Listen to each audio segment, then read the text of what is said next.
Néhány egyéb jellemző és praktikus tanács a BEHA elektromos radiátorokkal kapcsolatban. A felszereléséről előző videónkban már tájékoztatást adtunk. Minden elektromos radiátorhoz tartozik egy 140 cm hosszú kettőszigetelésű vezeték, melynek a végén van egy dugvilla. Ez ne tévesszen meg senkit, nem földelés hiánya, hanem kettőszigetelésű a készülék, ugyanis a készülék vízmentes, vizes helyiségekben is könnyedén elhelyezhető. A vezetéket, illetve a dugvillát az nem muszáj minden esetben használni, mert létezik egy kötésdoboz, amely mindig a csomagolás része, és ezért a készülék direkt beköthető.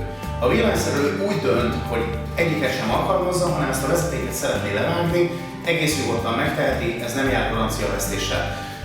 A radiátor nagyon könnyen a konzolra kattintható, egészen egyszerűen csak a megfelelő jeleknél rá kell akasztani, és utána a vezetéket el lehet rejteni a készülék mögött, nem fog a vezeték megolvadni. Megtévesztő lehet, hogy most itt szemmagasságban van, mert ez a bemutató tervünkben készül ez a felvétel. Az ideális szerelési magasságot itt alá látjuk, 20 cm a padlószínttől célszerű felszerelni a fűtőpaneleket.